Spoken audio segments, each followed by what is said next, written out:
Como o dono da Lotus morreu e veio se esconder no Brasil? Pois é, morreu e se escondeu. É uma das maiores teorias da conspiração da história dos carros, e ela é tão intrigante porque ela envolve uma equipe de Fórmula 1, uma máquina do tempo, políticos, lavagem de dinheiro e um monte de cocaína. E essa história nem começa com a Lotus. Ela começa com um cara chamado John DeLorean, o cara que fez o DeLorean, a máquina do tempo do De Volta para o Futuro. Ele era um executivo bem sucedido e vaidoso. Ele inventou o Muscle Car em 63, o Pontiac GTO, e ele subiu tanto na GM que ele ficou maior que a própria GM.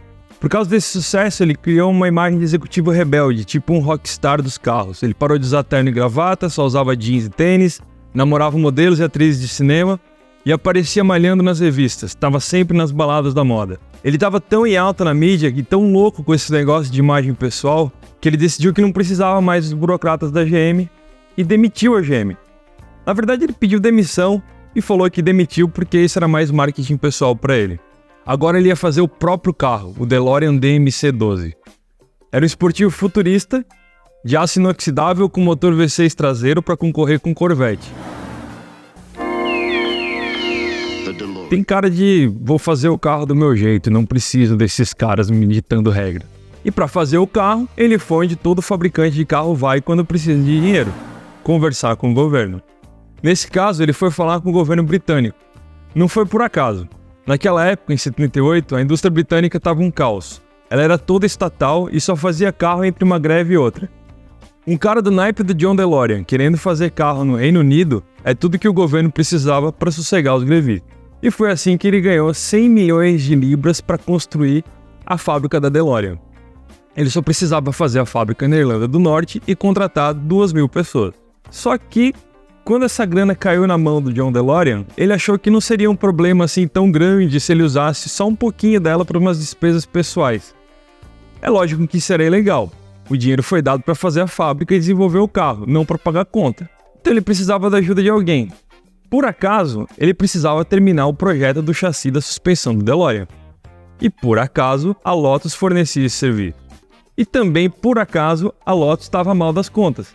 Porque mesmo com o título de Fórmula 1 do Mario Andretti, ninguém estava comprando os carros de rua da Lotus. O DeLorean sabia disso e ligou para o Colin Chapman, o dono da Lotus. Um negócio desse ia resolver o problema dos dois.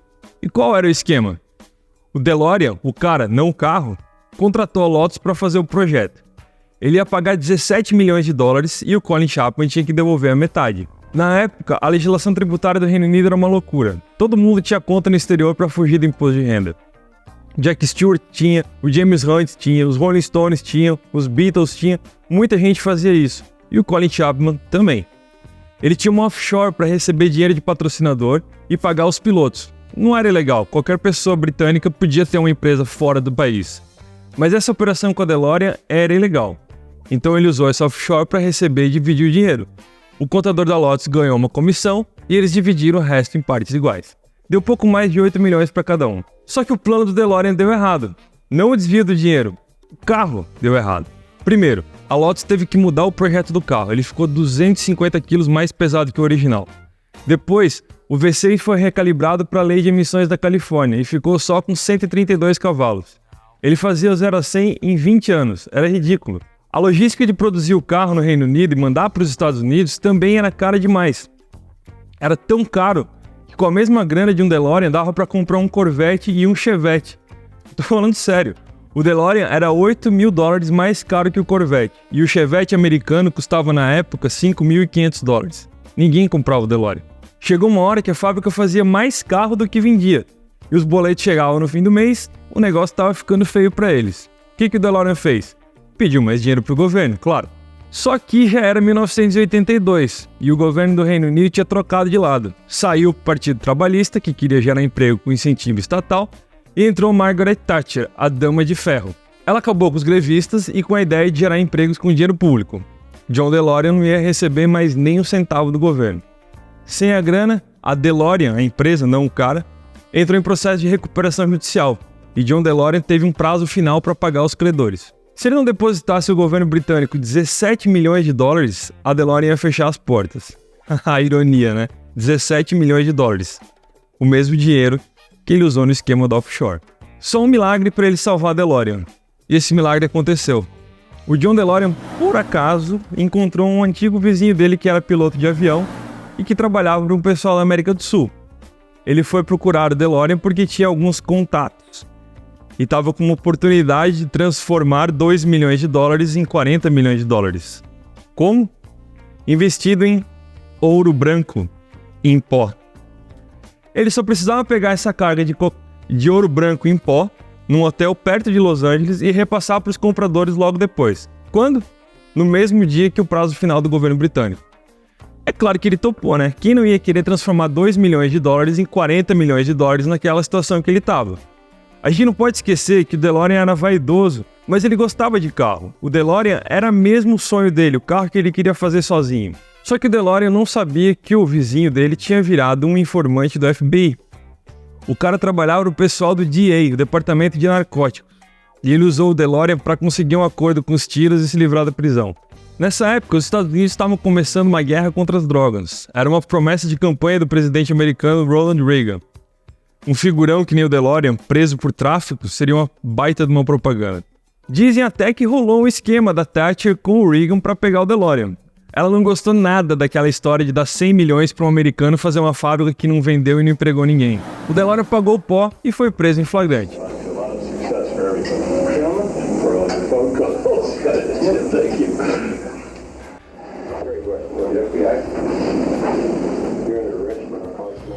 Os traficantes eram agentes do DEA e eles armaram uma emboscada para pegar o cara. Com o processo de tráfico contra ele, o governo britânico começou a vasculhar as contas da fábrica e encontrou uma transação muito suspeita com a Lotus. Por que o DeLorean pagou a Lotus numa offshore? Tem algo a ver com ouro branco em pó? O jeito era perguntar pro cara da Lotus. O governo chamou o Colin Chapman, ele disse que não sabia de nada porque foi o contador que fez a transação. Depois dessa audiência, ele pegou um avião e foi para Paris encontrar com esse contador. À noite, ele voltou para a Inglaterra e morreu. Teve um ataque cardíaco em casa, nos braços da dona Hazel, a esposa dele. Imagina a situação, né? O cara podia pegar 10 anos de cadeia, a Lotus ia falir, o coração do cara não aguentou. Aqui começa uma teoria da conspiração de verdade. O Colin Chapman tinha acabado de fazer exame médico para renovar o seguro de saúde e tinha acabado de renovar a carteira de piloto. Quer dizer, ele não tinha nenhum problema cardíaco, ele não podia ter problema cardíaco. Quando o pessoal começou a saber da morte dele, o Emerson Fittipaldi e o Mario Andretti ligaram para dona Hazel para saber como é que ia ser o velório. Só que não teve velório. Ele foi enterrado no dia seguinte em um cemitério do lado da casa dele. Foi muito rápido e é lógico que todo mundo ia suspeitar. Ainda mais na Inglaterra, que é o país dos tabloides sensacionalistas. Dizem que a data do enterro no livro de registro do cemitério foi rasurada. Dizem que o médico legista que assinou o atestado de óbito sumiu.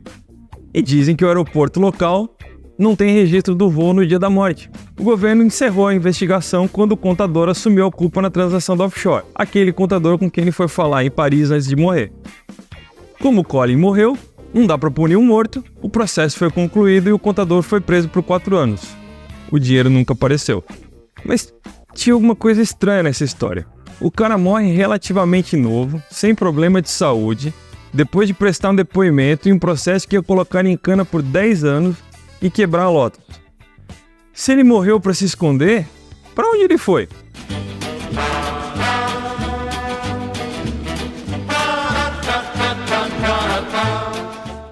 Em março de 83, a dona Hazel veio para o Rio de Janeiro. Ela não gostava de viajar e não vinha para um GP já fazia mais de 10 anos. Ela provavelmente veio substituir o marido como representante da Lotus no GP do Brasil do Rio de Janeiro. Mas por que ela não foi para o GP dos Estados Unidos 2 semanas depois? Por que ela ficou no Brasil durante o mês de março inteiro? Os tabloides britânicos também queriam saber isso. Na época, o Brasil tinha um outro inglês foragido da justiça britânica e ele nem precisou morrer nem se esconder. Esse cara era Ronald Biggs. Ele participou do lendário assalto ao trem postal nos anos 60, foi preso, fugiu da prisão, passou um tempo na Austrália e veio parar no Brasil em 1970.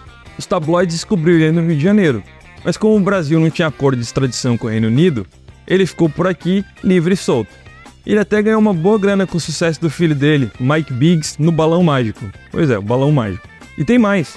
Nessa mesma época, o mundo inteiro descobriu que um velhinho alemão que morreu afogado em Bertioga, em São Paulo, era ninguém menos que Josef Mengele, o anjo da morte dos nazistas, que fazia experimentos médicos com os prisioneiros do campo de concentração. Então, se tinha um lugar para esconder numa boa, aqui é Brasil, né, cara? E aí nasceu a teoria da conspiração nas páginas dos tabloides. Colin Chapman estava vivendo no Pantanal com dinheiro lavado no offshore. E tem mais mistério nessa história. Tem um boato que o Emerson Fittipaldi encontrou a Dona Reisa no aeroporto de São Paulo em 85. Mas em 85 o GP do Brasil era no Rio de Janeiro. Será que essa foi a conspiração perfeita ou ela só foi uma história bem sacada dos tabloides?